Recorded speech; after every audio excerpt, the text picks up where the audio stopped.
کی چھنکار کا بھی پردہ بن گیا۔ بلکہ دیکھیے یہاں 22ویں پارے کے ابتدا کے اندر اللہ تعالیٰ جل شانہ نے جو حکم دیا حضور کی ازواج مطہرات کو، ذرا اس پہ غور کیجئے۔ اللہ تعالیٰ کیا ارشاد فرما رہا ہے؟ ارشاد فرمایا یا نساء النبی لستن کاحد من النساء، اے نبی کی بیویوں تم عام عورتوں کی طرح نہیں ہو۔ میں کہتا ہوں بدقسمت ہیں وہ لوگ جو نبی کو اپنے جیسا کہتے ہیں، بدقسمت ہیں وہ لوگ۔ اللہ کہتے ہیں نبی کی ازواج، نبی سے نسبت ازدواج رکھنے والی خواتین تم عام عورتوں جیسی نہیں ہو، چونکہ تمہاری نسبت رسول سے ہو گئی ہے۔ جس کی نسبت رسول سے ہو جائے وہ عام عورتوں کی سب سے اٹھ کر امتیاز کی سب پہ بیٹھ جاتی ہے، پھر نبی کا اپنا مرتبہ کیا ہوگا؟ تو لوگ دھوکہ کھا گئے۔ حضرت صاحبزادہ سید فیض الحسن شاہ علیہ رحمہ ایک بڑی خوبصورت بات کہا کرتے تھے، میں اس پہ لمبی گفتگو نہیں کرتا لیکن یہ 2 جملے بہت کافی ہوں گے۔ آپ فرمایا کرتے تھے تو نے حلیمہ کی بکریوں کے پیچھے پیچھے تو دیکھا ہے، سدرہ پر جبریل کے آگے آگے کیوں نہیں دیکھا؟ اور اقبال کہتا ہے کہ تو نے یوسف کو کنویں میں دیکھا تو کیا دیکھا؟ ارے ناداں جو مطلق تھا مقید کر دیا تو نے، تو ابھی تک کنویں میں دیکھ رہا ہے، وہ تو مصر کے تخت کا مالک بھی بنا ہوا ہے۔ تو اپنی نظر کو بدلنے کی ضرورت ہے۔ تو اللہ فرماتا ہے یا نساء النبی، اے نبی کی ازواج لستن کاحد من النساء، تم عام عورتوں کی طرح نہیں ہو۔ ان اتقیتن فلا تخضعن بالقول فیطمع الذی فی قلبہ مرض وقلن قولا معروفا۔ دیکھیے ایک ایسا سبق دیا جا رہا ہے کہ جب تمہیں بامر مجبوری کسی مرد سے بات کرنی پڑے، اور ازواج مطہرات سے لوگ مسائل پوچھنے آیا کرتے تھے، حضرت ام المومنین عائشہ صدیقہ رضی اللہ تعالی عنہا سے جو ہے حضور نے فرمایا اس حمیرہ سے دین لو۔ تو عورتوں کے جتنے بھی مسائل ہیں امت تک پہنچے ہیں وہ حضرت ام المومنین کے ذریعے پہنچے، تو ان کے پاس امر مجبوری آنا پڑتا تھا صحابہ کو۔ کوئی مسائل جو حل نہیں ہوتے تھے تو وہ ان کے پاس آتے تھے کہ تم نے حضور کا عمل کیا دیکھا؟ تو انہیں حکم ہوا کہ اے نبی کی ازواج تم عام عورتوں کی طرح نہیں ہو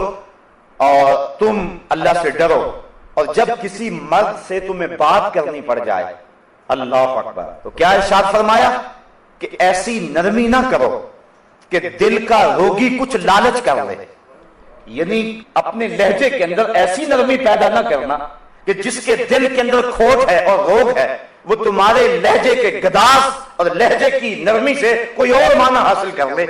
اور تمہاری طرف مائل ہو جائے۔ کہا نہیں، وَقُلْنَا قَوْلًا مَعْرُوفًا، ہاں تم اچھی بات کرو، وقار کے ساتھ بات کرو، لیکن عورت کو حکم ہے کہ اگر اسے غیر مرد سے بات کرنے کی نوبت آ جائے، یہ لفظ بول رہا ہوں، نوبت آ جائے بأمر مجبوری، تو اس کے لیے بھی شریعت نے آداب مقرر کر دیے کہ وہ غیر مرد سے مٹک مٹک کر کے اپنے لہجے کو سوار سوار کر کے لفظوں کے غلاف اپنے مفہوم پہ چڑھا چڑھا کے اور جو ہے وہ مختلف جملوں کو ترتیب دے دے کے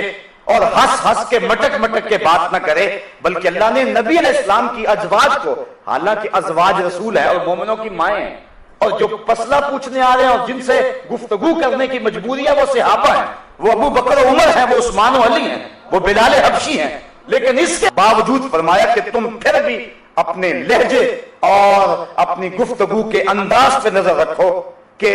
یہ پاک تینت لوگ تو آیا کرتے ہیں، کوئی ایسا بھی آ سکتا ہے کہ جس کے دل میں روگ ہو اور تمہارے لہجے کی نرمی سے وہ کوئی اور معنی اخذ کر لے، اس لیے تم اچھی بات کرو لیکن اپنے لہجے کے جو ہے وہ نرمی اور لہجے کی لچک پیدا نہ کرو تاکہ جو ہے وہ تمہارا روب ان کے اوپر برقرار رہے۔ تو یہ تو ام المومنین اور ازواج مطہرات کو جو مومنوں کی مائیں ہیں امہات المومنین، یہ ان کو حکم دیا ہے۔ اور آج موجودہ دور میں جس طرح عورت مرد کے ساتھ بات کرتی ہے اور اگر کوئی تھوڑی سی لہجے کے اندر سختی یا مختصر بات کر کے جو ہے وہ عورت مرد سے بات چھوڑ دے تو لوگ کہتے ہیں کہ تیری بیوی جو ہے وہ اکھڑ ہے، اس کو بولنے کی تمیز نہیں ہے، یہ تانے سن لو کوئی بات نہیں ہے، لیکن یہ تانے دنیا پہ ہے، اصل ہماری زندگی آخرت کی زندگی ہے، ہم نے اس کا حسن اور اس کا نور اور اس کی روشنی دیکھنی ہے۔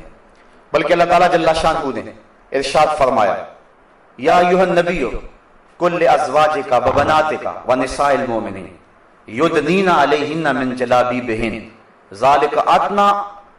ان یعرفن فلا یؤذین وکان اللہ غفورا رحیما۔ اے نبی اپنی ازواج کو، اپنی صاحبزادیوں کو اور مسلمان عورتوں کو حکم دے، ان کو ارشاد کریں کیا